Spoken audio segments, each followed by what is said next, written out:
Olá, eu sou a professora Sandra do canal Vem com a Físio. Nós temos uma pequena árvore dentro da cabeça? Como assim, professora? Depois da vinheta eu te explico, ok?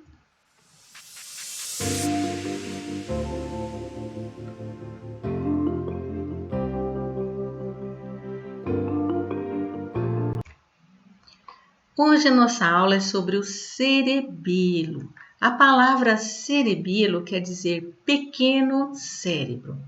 E essa história de árvore na cabeça? Bem, os primeiros anatomistas, quando abriram para pesquisar um cérebro, viram essa pequena estrutura que lembra uma árvore, a tuia. E a tuia é chamada de árvore da vida. Por isso, em alguns textos, nós encontramos o cerebelo, também chamado como árvore da vida. Porque os seus suas regiões de córtex se infiltram, lembrando ramos de uma árvore. Por isso eles chamaram de árvore da vida. O cerebelo, ele se localiza atrás do tronco encefálico, como nós vamos ver adiante. Então, é uma região importantíssima do nosso encéfalo.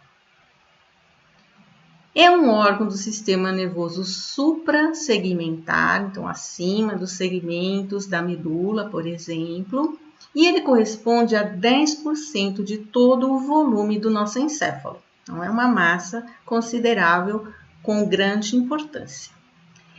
Embriologicamente, ele deriva do metencéfalo. A parte dorsal do metencéfalo vai originar o cerebelo. E, como eu já disse, ele fica atrás do bulbo e da ponte, então dorsalmente, e com isso ele contribui para a formação do quarto ventrículo, aquela cavidade no nosso encéfalo que tem líquor, ok? Uma delas. E repousa sobre a fossa cerebelar no osso occipital. Nós já vamos ver uma imagem desta região. E ele é separado do lobo occipital do cérebro por uma prega da meninge dura mater. Lembram das meninges? Então, uma delas é a dura mater, a mais espessa, a mais externa. E essa região aqui da dura mater, que se divide, chama-se tenda do cerebelo. Ela recobre a parte de cima do cerebelo. Esse é o osso, são os ossos da base do crânio, num corte transversal. Nós podemos identificar aqui, então, a fossa cerebelar. Então, o cerebelo se aloja nessa fossa cerebelar. Logo à frente, nós vemos um orifício, né? Nós chamamos de forame magno, que fica nessa altura aqui, nessa outra região, que bem na base do crânio. Por aqui vão passar as estruturas que vão formar a nossa medula espinhal. Essa imagem mostra para nós as dobras que a dura mater, as pregas que a dura mater faz para separar algumas áreas encefálicas. Aqui nós temos a foice do cérebro, que divide o cérebro, e aqui nessa região, a dobra que se faz, a prega que se faz, é a tenda do cerebelo, ok? Que vai recobrir a parte de cima do cerebelo. Aqui acima nós teremos o lobo occipital. Nessa vista lateral, neste desenho, nós conseguimos também visualizar o aspecto de árvore da vida do cerebelo. Ele está posterior ao tronco encefálico, na medula principalmente e bulbo, a ponte e o bulbo, e ele participa da construção aqui do quarto ventrículo, do teto do quarto ventrículo. Nós podemos ver também o aspecto do córtex cerebelar invadindo, a parte de córtex invadindo a substância branca. Então, aqui é substância cinzenta, o córtex, e substância branca. Assim como no cérebro, também temos essas regiões no cerebelo. Bem, O cerebelo pode ser dividido de três modos, né? A divisão anatômica, a divisão ontogenética, ou seja, as alterações que vão acontecendo nessa estrutura durante o desenvolvimento embrionário, e a divisão filogenética, foi o desenvolvimento que surgiu entre as espécies e durante o crescimento das espécies. Em várias delas, nós vamos ter três partes do cerebelo: arquecerebelo, paleocerebelo e neocerebelo. No ser humano, uma espécie mais superior, temos as três partes do cerebelo. Na divisão anatômica, também temos três partes do cerebelo, que são vistas macroscopicamente, elas são visíveis numa peça anatômica. A primeira delas são as duas massas laterais, que são as maiores, que chamamos de hemisférios cerebelares, assim como nós temos os hemisférios cerebrais.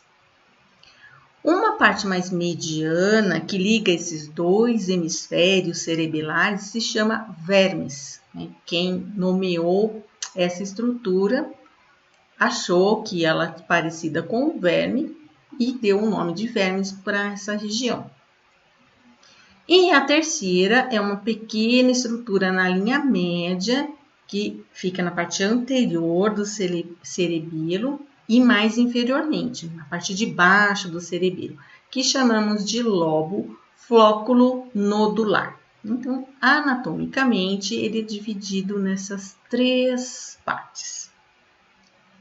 Nesse desenho, conseguimos ver. Isso aqui é uma vista anterior do cerebelo, onde conseguimos ver o lobo flóculo nodular. Só nessa vista que nós conseguimos identificar essa região, parte do verme e os dois hemisférios cerebelares. Numa vista posterior, é possível ver somente os hemisférios cerebelares e o vermes.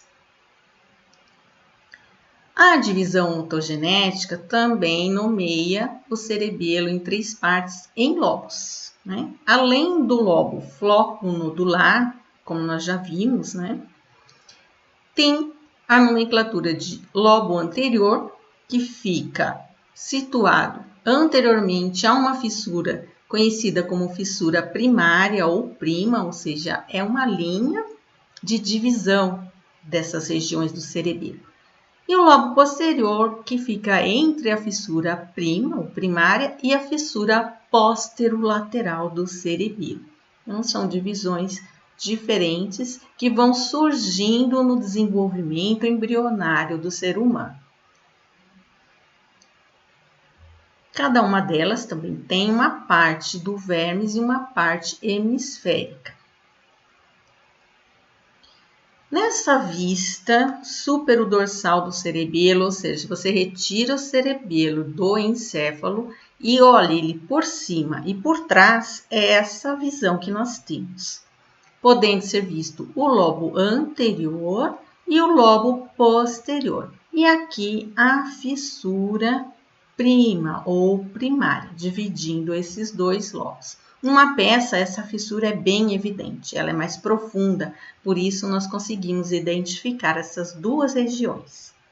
Já numa vista ventral ou anterior do cerebelo, nós conseguimos identificar o lobo flóculo nodular, o lobo anterior e o lobo posterior. E aqui está a fissura dorsolateral ou posterolateral, como mencionamos, que é a divisão vista na parte posterior do cerebelo, ok? Já a divisão filogenética, aquela que aconteceu durante a evolução das espécies, a nomenclatura é um pouquinho diferente. Então, nós temos o vestíbulo cerebelo ou arquecerebelo, né? Como nós mencionamos, nas primeiras espécies ele já era evidente e corresponde aqui um pedacinho do vermes e do lobo flóculo nodular. O espinocerebelo ou paleocerebelo, que surgiu depois, pega parte do verme, parte superior e inferior do verme. E o cérebro cerebelo, ou neocerebelo, também conhecido como ponte cerebelo, essa parte mais nova, né? Neocerebelo, que é a parte verde aqui, pegando os hemisférios cerebelares e a parte mediana aqui do vermes, ok? Então, não são todas as espécies que existem na Terra que têm o cerebelo completo, são as espécies mais superiores, incluindo aí o ser humano. O cerebelo, assim como o encéfalo, o cérebro na parte do encéfalo, também tem uma parte de substância branca, e ela é central, igualzinho no cérebro, e uma parte de substância cinzenta, que conhecemos também como um córtex cerebelar. Então, são os corpos dos neurônios cerebelares formando essa fina camada.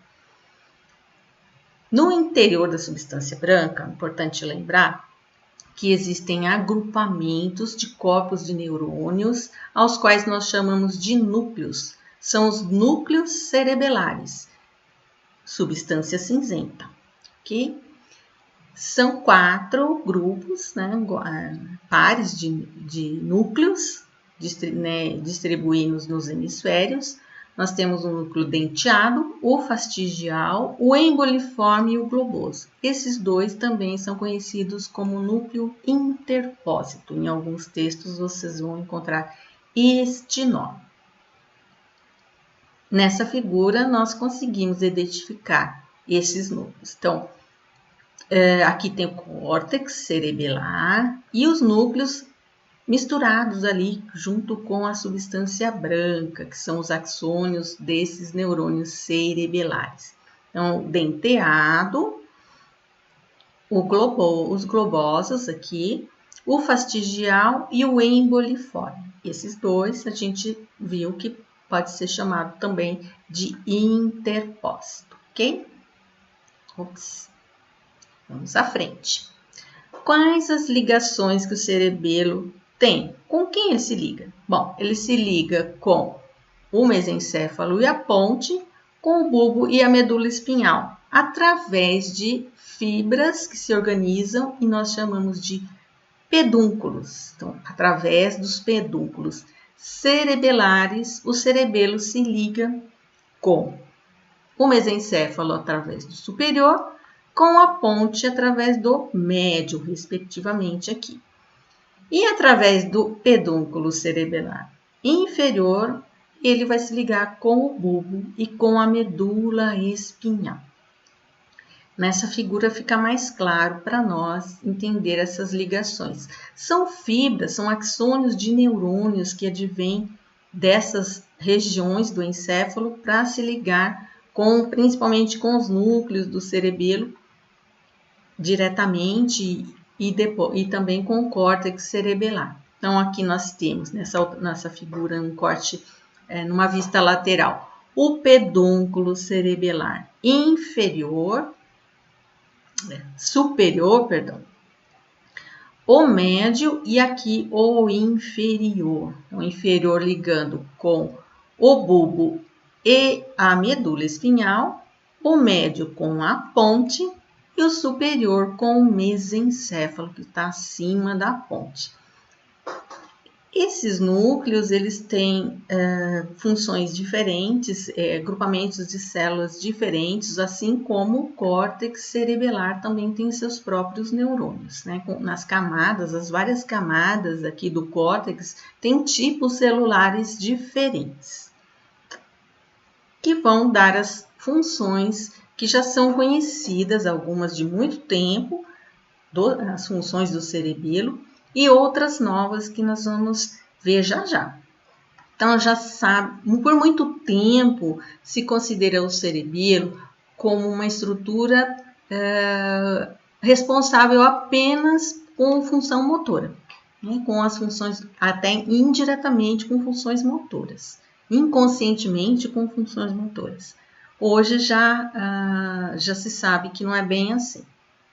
Então, coordenação motora, controle postural, né? Nós conseguimos nos manter sentados ou em pé com a ajuda do cerebelo. Coordenação motora bastante.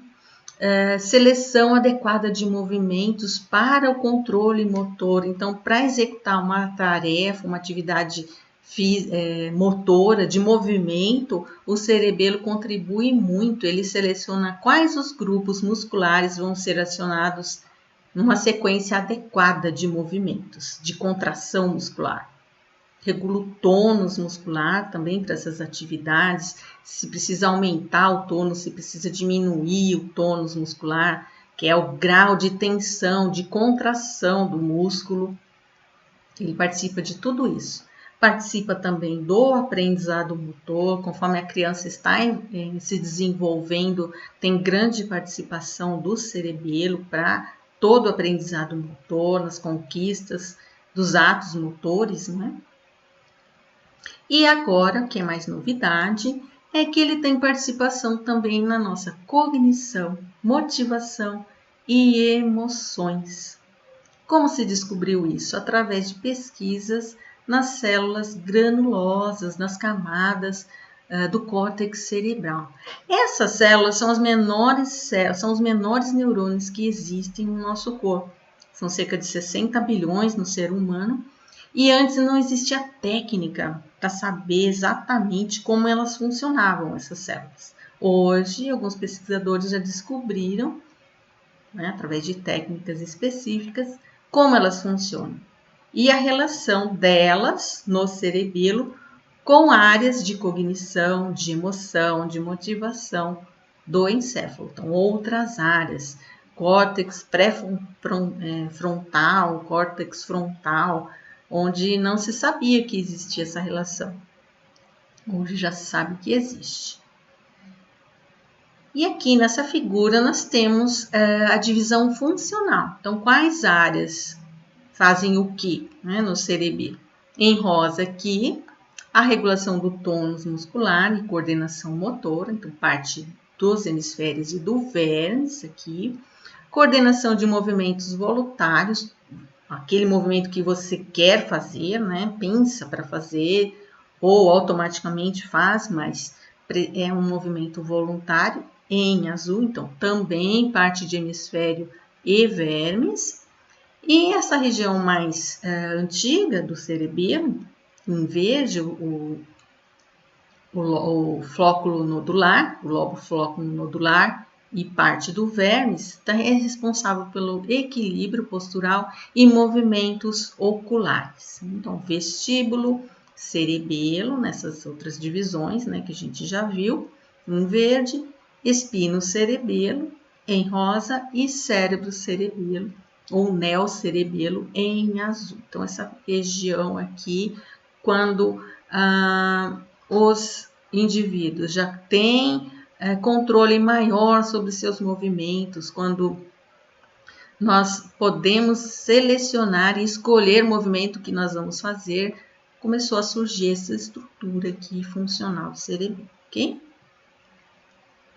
A técnica que eu disse para vocês, que descobriu como as células granulosas trabalham, se chama Two Photon Calcium Imaging. Então, são estudos por imagem que detectam a função dessas células, né, que foi publicado aqui na Nature em 2017, explicando que existe correlação entre atividade cerebelar em propósito, em motivação, né, associando aí a região cerebelar também com outros aspectos que não só motores, ok?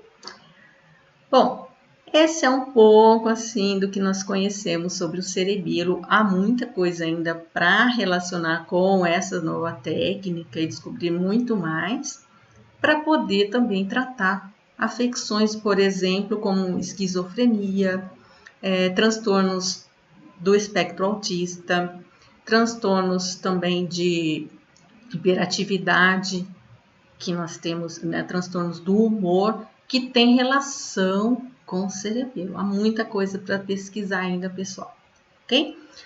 Bom, como sempre, a Sandrinha tem aquele recadinho para você. Curta o nosso vídeo, deixando seu like, Também se inscreva no canal, clique no sininho que aí você vai receber os novos vídeos. E também compartilhe com as pessoas que têm interesse na nossa área. Até breve, pessoal!